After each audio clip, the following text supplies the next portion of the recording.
we're now going to have a little look at how we do the log cabin version of the quilt as you go. So I've got a bigger piece of scrim foam and I've made sure that it's bigger than my pattern piece. So fold it over and it's bigger than my pattern piece. I'm going to put the pattern piece over here, and I've done a line centrally from top to bottom, which just kind of keeps the design more or less central. It's not an exact science, so nothing ever stays exactly central when you're doing this. Now I've actually cut my strips. Let me just try and raise the camera up over here. Now these are approximately, well, somewhere between an inch and 1.25 wide, and I've laid them out in the sort of order that I fancy doing this, just because it's easier to be more organised than it is to just kind of randomly pick things. And those were cut from jelly rolls. So basically I've cut a jelly, and you can see these have been stored badly because they're frayed down the edges. I've literally cut a jelly roll in half, so they're 2.5 inches, so they should be 1.25 inches or thereabouts wide. And I'm going to start with one piece. This is my central piece, and ideally it needs to be, this isn't a square, I've just literally cut a piece off, but a square or a smallish rectangle. And I'm going to lay that centrally onto that sort of centre line, and in exactly the same way as we've been doing, I'm going to stitch that in place using 1/4 inch spacings between my rows of stitching. So that piece gets stitched on right sides up, and there it is, just nicely attached.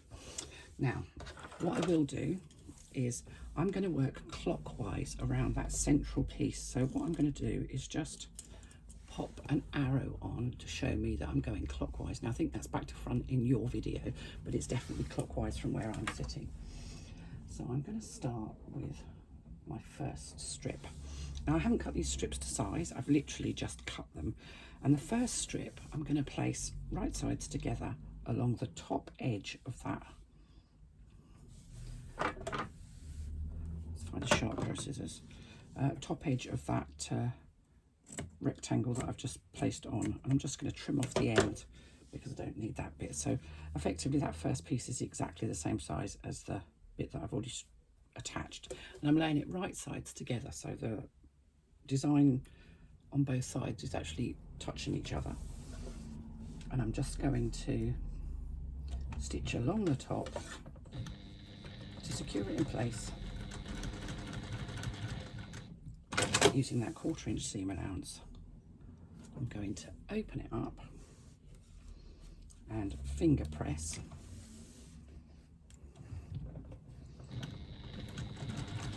And in the same way as we did with the stripes, I'm just going to do lines of stitching that are approximately 1/4 inch apart. So now I have 2 pieces of fabric attached. I'm going to take my next strip of fabric, and I haven't cut these to size, and I never cut them to size. I tend to sort of lay them on and cut them as I go. So my second piece of fabric around that central piece is, I'm going to go this way around. So my second piece, I'm going to lay, let's just trim off that end so that it's at 90 degrees because that will help. Lay my second piece over those first 2 pieces. So my second piece needs to be the same length as the 2 pieces. You can see that. I'll get rid of that little bit of pink fluff, and I'm going to stitch down the side. Now don't worry if you've got strips that are a little bit less or a little bit more. You can do this with whatever size strips you want, and you can actually do it with all different size strips. That gives quite an interesting effect as well. So I've opened it up.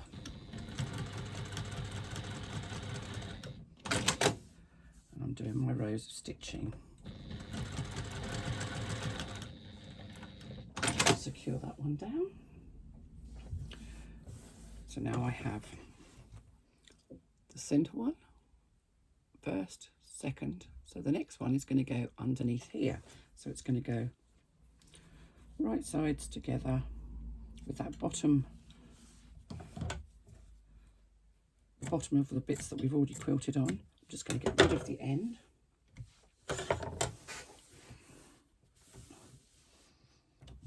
And I'm going to stitch it in place, open it up,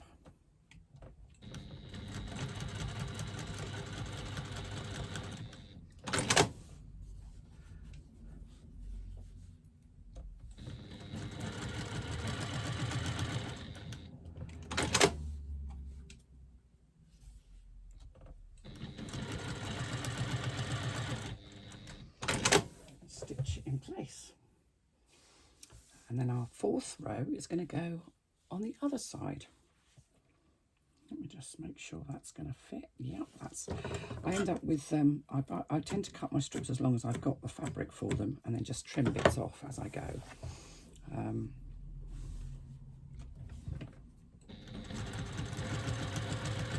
again, we're going to attach that in exactly the same way.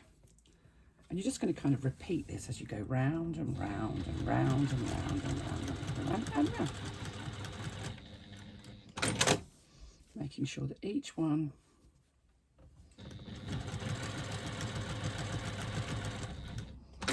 is stitched down.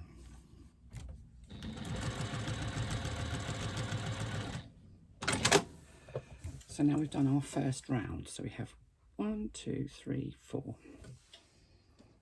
And I'm going to take my, what colour should we do next? Have I got enough orange to do? No, I haven't got enough of that colour. So I think I might do, let me just see if I've got any more orange. I don't know that I have. I think I might be all out of orange, in fact. No, I've got a bit there, so I'm just going to press that.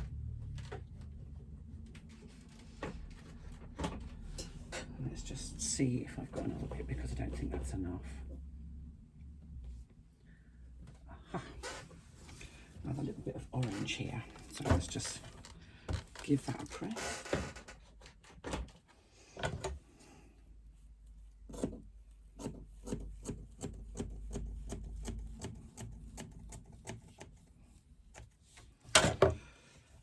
You can see how accurately I do that.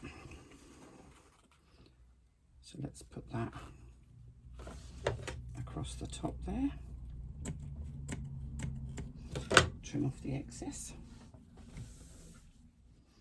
And again, I'm laying it right sides down. You can't tell with that because it's batik, so it doesn't really show.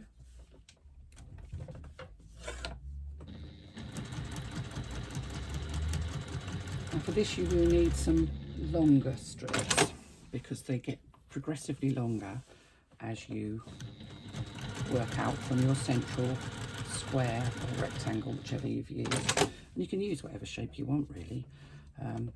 This also looks quite effective if you do it on a triangle. So if you start with a triangle in the middle, you end up with a really cool sort of triangular design as opposed to square. But most people will recognise this as the more traditional sort of log cabin style of quilting, with threads everywhere. So we'll lay the next one on. And each subsequent piece that you lay on has to overlap the previous piece.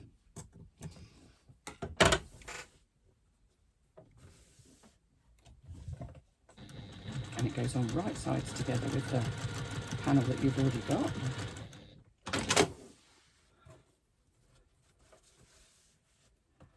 Open her up.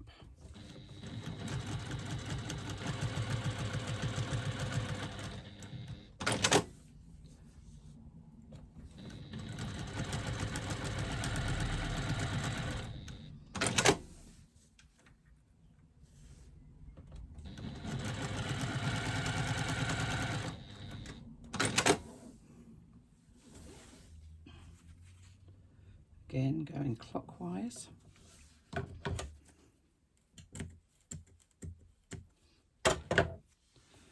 I'm just cutting the strips to size as I go because that's the easiest way to do it. Making sure that the edge matches up with the ones that you've already stitched on. Excuse me. Open it up.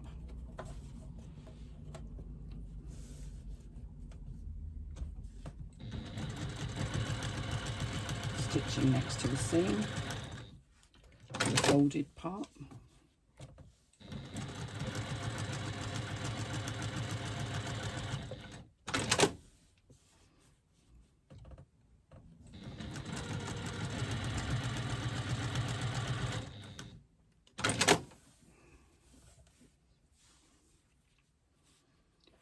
Is that long enough, I wonder? Just about, I think. It's tight.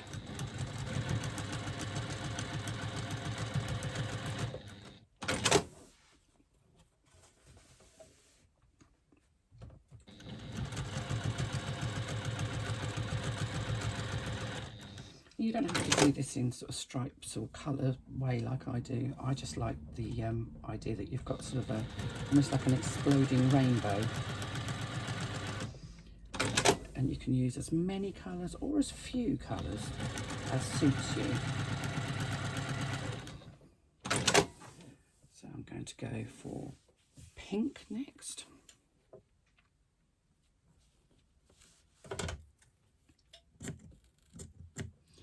This is how I end up with scraps that are this size, which I don't throw away because you never know.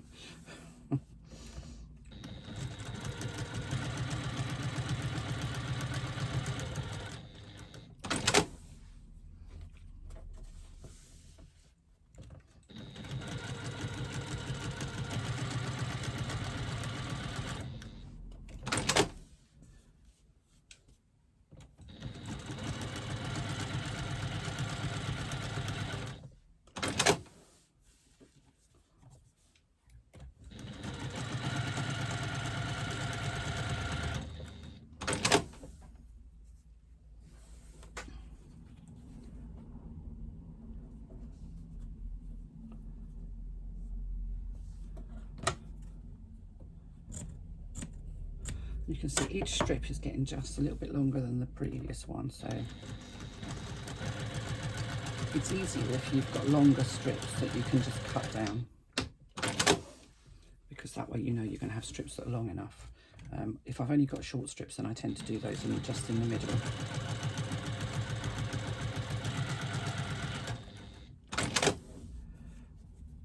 You could use wider strips. These are, say, just over 1 inch. If you wanted to use 2-inch ones, you could do. You wouldn't need so many strips then, but you don't get quite as detailed a finished design.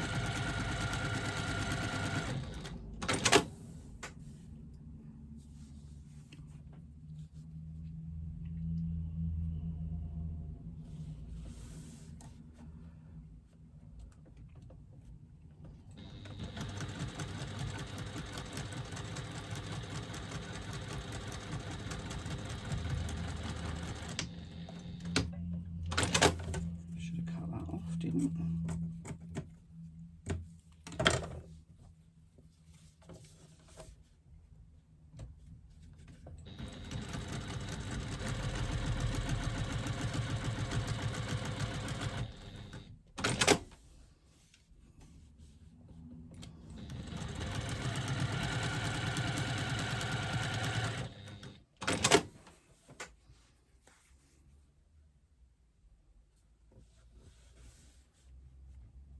And again, we're just cutting all round, going clockwise around our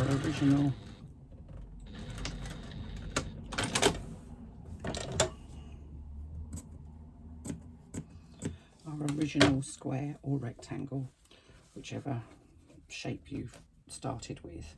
And it could say, it can be a triangle, can be a square or a rectangle. If you want that traditional sort of log cabin look, then a square or a small rectangle is the best option. If you want to go for something different, try a triangle. Looks pretty cool.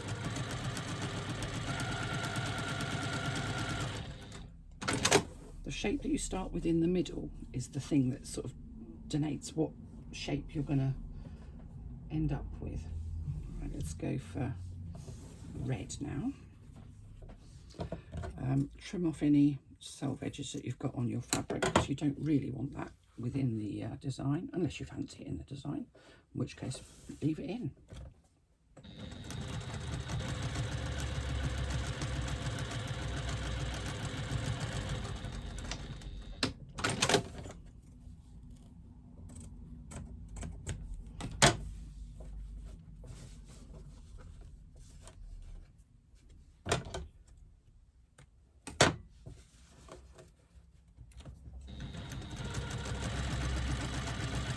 And you can see it just kind of grows. And they don't always stay entirely square. And that's because there's always a lot of variables. I mean, how thick your fabric is, how well it's been cut, how well you pull the fabric over the fold. Let's just square off the end of that bit though. But you can do this with just about anything. I've done it before with denim, which looks pretty cool. I've also done it using all one colour, which means that the stick, so I've done it in black using white thread. I don't even know, I might have it here somewhere, so I might see if I can find a photograph, which gives a really interesting look, because it's all about the way the stitching is then. The stitching becomes the decorative thing because the actual fabric kind of all melds in together. So you can kind of have fun with it.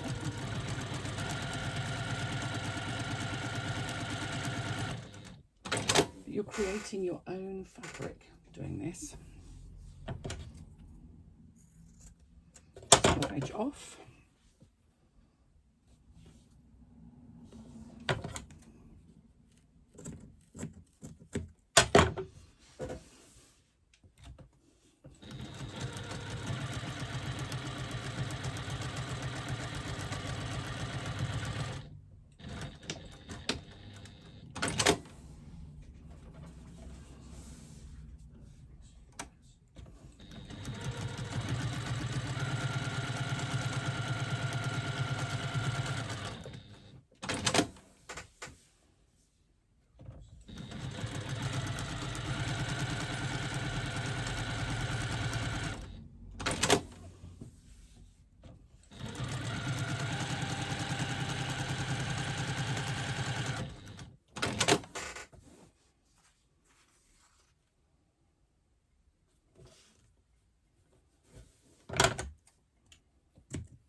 And you can see how quickly it grows for a start. This doesn't take ever such a long time to do. Let's go blue.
These look really cool if you're able to do sort of random.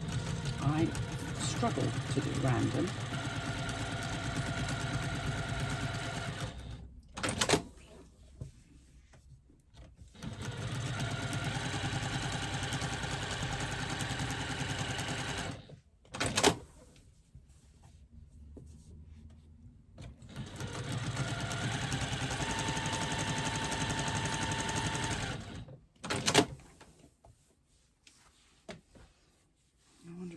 long enough. No, it's not.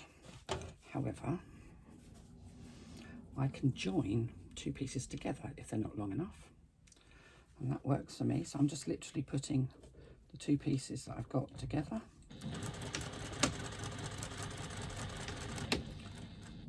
Then with a 1/4 inch seam, I'll lay them, well, I would lay them on my ironing pad, but I've got foam here, so I can just lay it on top of the foam. I'm opening up the seam and pressing the seam allowance open, and we do that to get any bulk out of there. You don't want bulk in it. So I'm going to use this bit along this side, and then I'm going to use that bit along the bottom because I like this bit, and it's exactly the opposite of the other side.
And because this is sort of stripy kind of batik, actually that join that I've made probably won't show. Let me just make sure I don't raise up that seam when I go across it.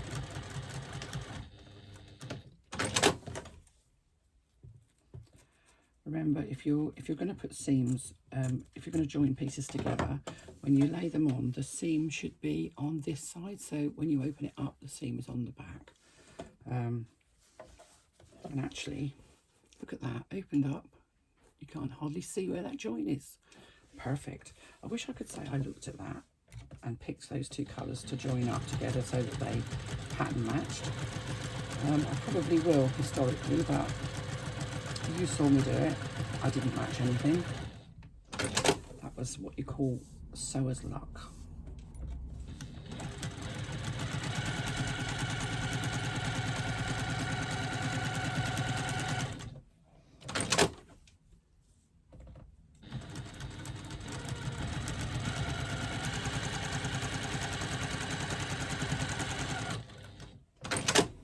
Now, what I will do is I like to just see how we're doing with regard to the actual pattern piece. See, so I know I need some more on the bottom. Let me just move that so you can see it. I know I'm going to need some more on the bottom because this is the bottom of the pattern, but I think I've probably got enough on the top there. We need some more on the sides as well. So I'm going to do some more strips down the sides, and I think we're going to go, let me just put that back on there again and kind of figure out what I'm doing here. I might just do a bigger bit on the bottom because that's going to be the base of my bag. So let's see if I've got a bigger bit knocking about that's big enough. Oh, that'll do. Let's just give that a bit of a press.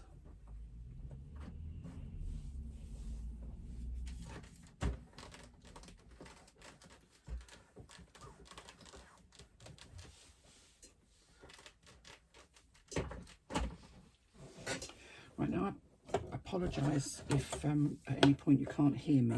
When I turn away to do the ironing, my back's towards the camera, so you probably won't get to hear me as well as you might do.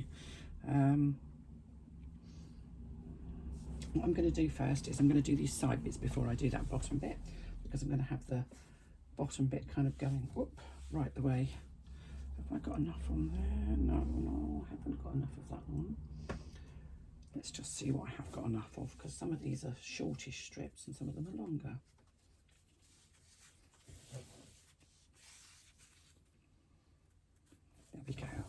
Some nice purple.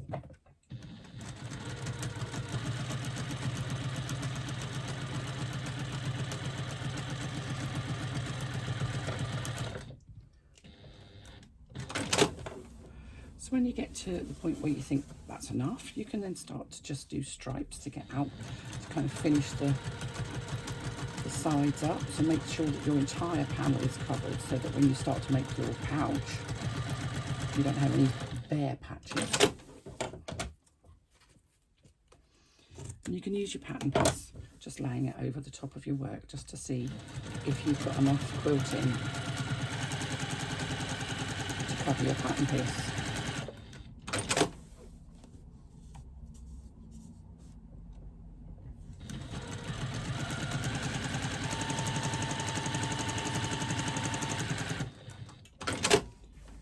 So let's do another purple on the other side.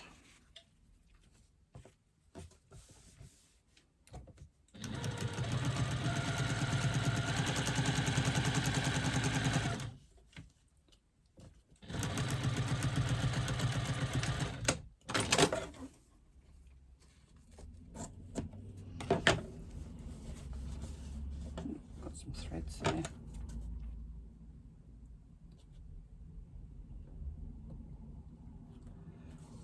Let's just get rid of that. Just a couple of threads. You can cut the threads off as you go. Sometimes you just kind of get completely engrossed in what you're doing. That's the excuse I'm giving. And I'm planning on sticking to it.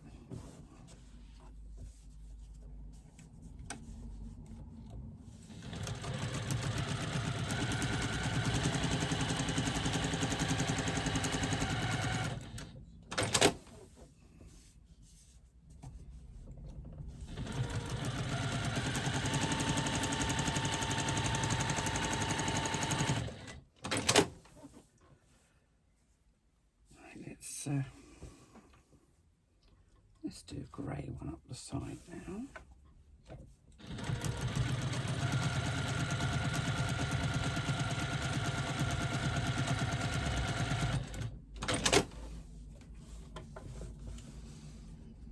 You can see it's not an exact science. I know I need my panel wider than I need it high. So basically I just kind of keep going until I've got enough quilting to fit my panel. Working from that central point.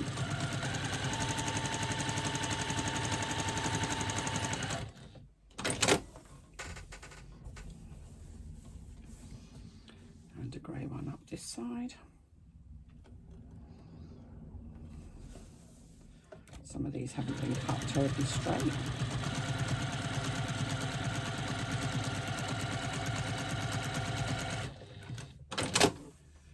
And I'm not trimming off these bottom bits, because I will actually quilt a piece right the way across the bottom there that will actually end up being the base of the pouch.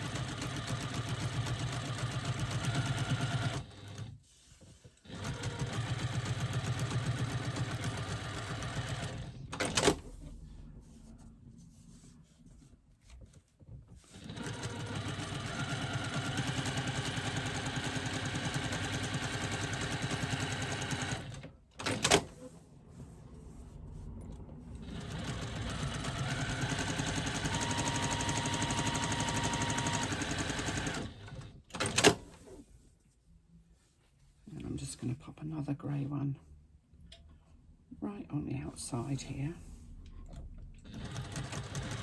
I think that will be wide enough for the pattern pieces. But I will double check once I've got the second one on.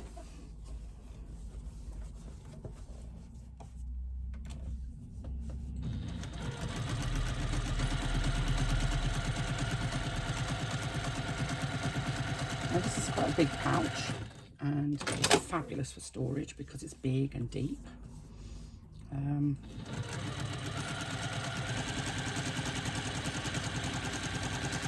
Once you have the basic technique of how to make them, you can literally make them any size you want. So let's throw a grey one on this side. We're almost out of foam there, so I don't think I'm actually going to need this, but better to be safe than sorry.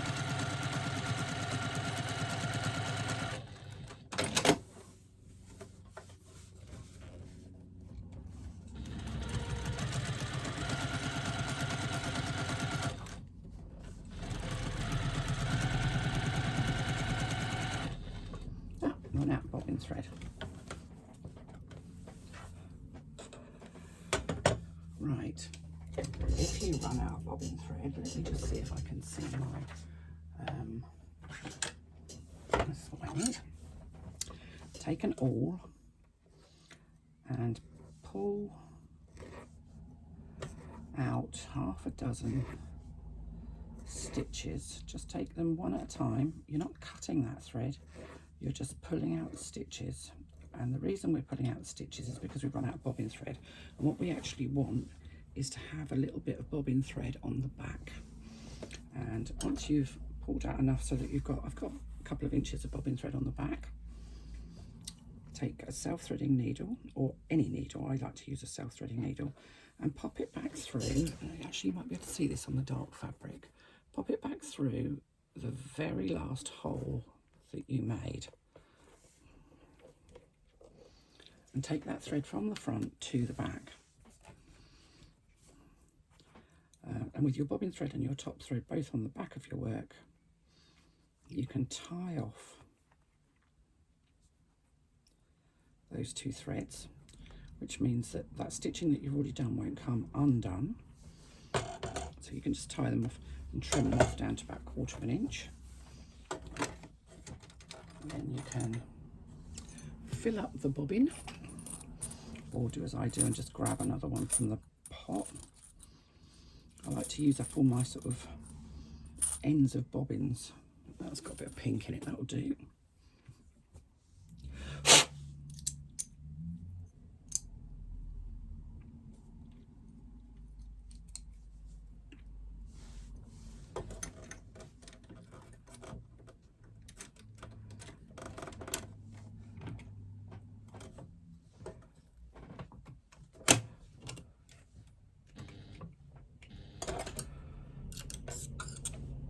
Right, if you make sure you've got long threads from the bobbin and the top when you start your stitching again, when you go to start stitching, try and drop your needle into that same needle hole, the last needle hole that you made, and continue your stitching to the very end of your line. And now you've got another thread on the top there. And you're going to do exactly the same thing again. You're going to thread up your needle, take it back through the very first hole or the very last hole, whichever one. And with your bobbin thread, and you can see there that I've got pink bobbin thread and the white top thread. We're just going to separate those two, tie them off.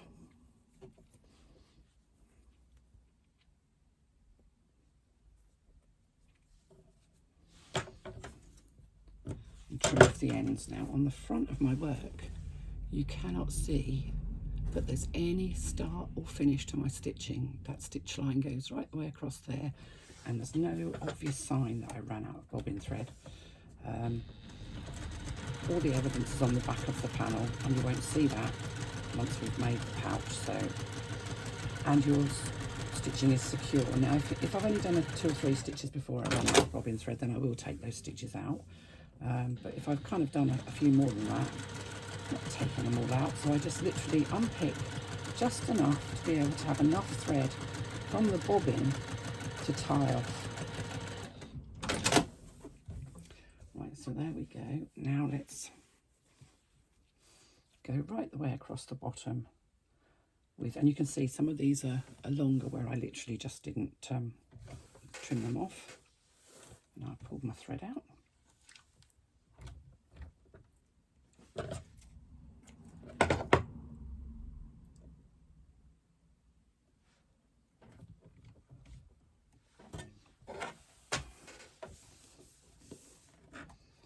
So I'm just going to go right the way across the bottom.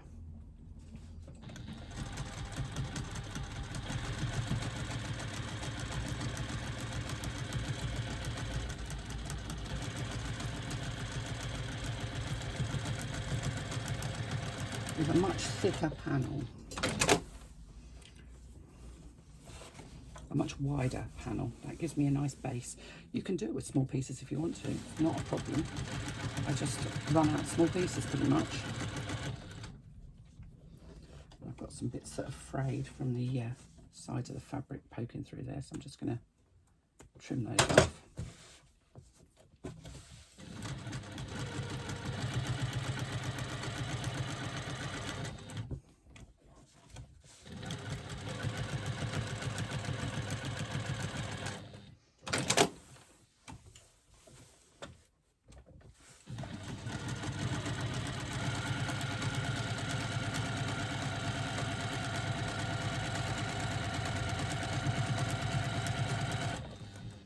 Continuing with those 1/4 inch lines that we started with.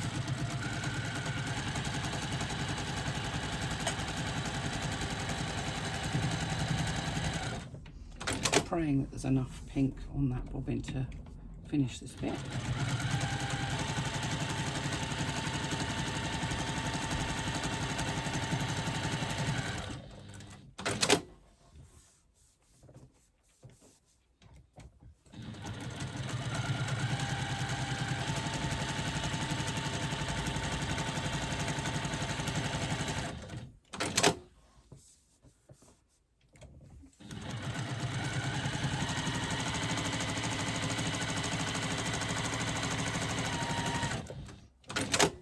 There we have it.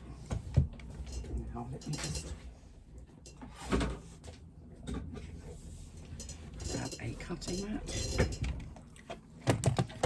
and a rotary cutter, and I will need a bigger ruler than the one I have here.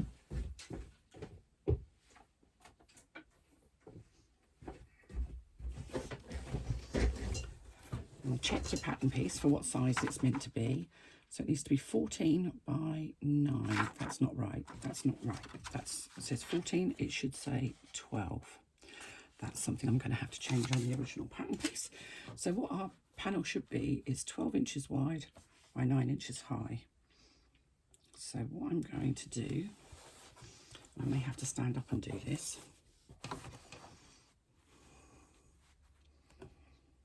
is... In fact, I'm not even going to be able to, no, I might be able to. So I'm just going to kind of line it up and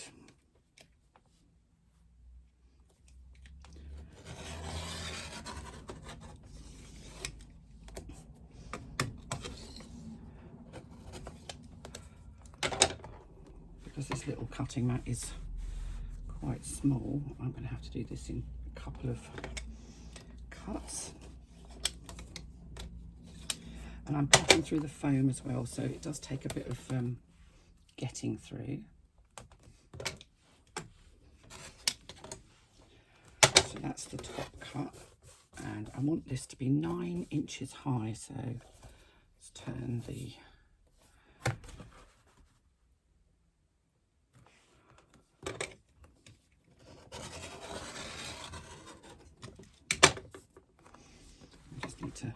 move it onto the board a little bit more. The leg of my tripod is in the way, so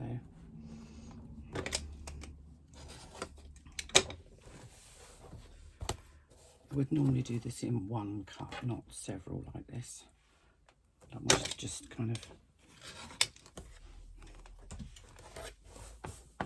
and this should be 12 inches wide, so my ruler is 12.5 inches, but I'm going to kind of put the 6-inch mark more or less centrally on that centre square. I'm going to turn it round because I'm in the wrong direction for me.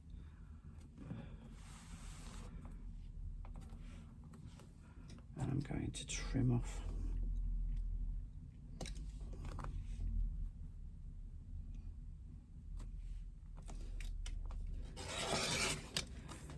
that side.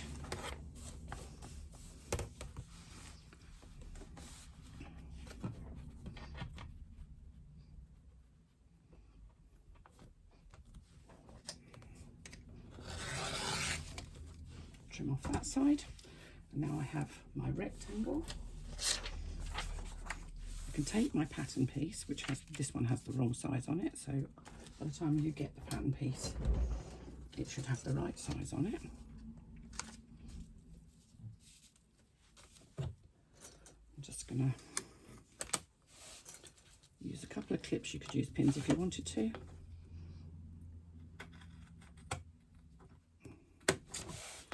And trim out that little square at the bottom.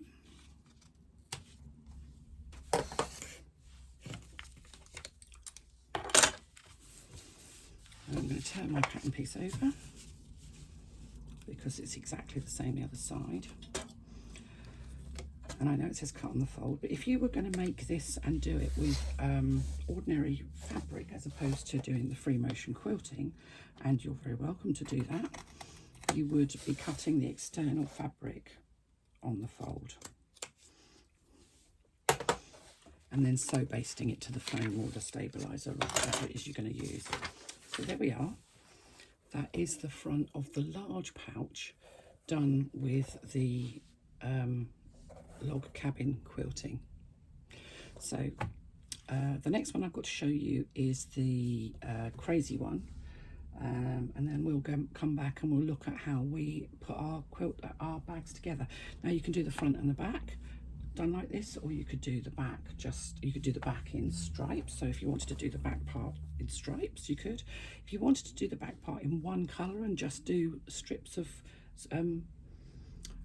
stitching up it, you could do. It's really your call. You could do stripes on the back and this on the front. You can do whatever combination you want. Pretty cool, pretty cool.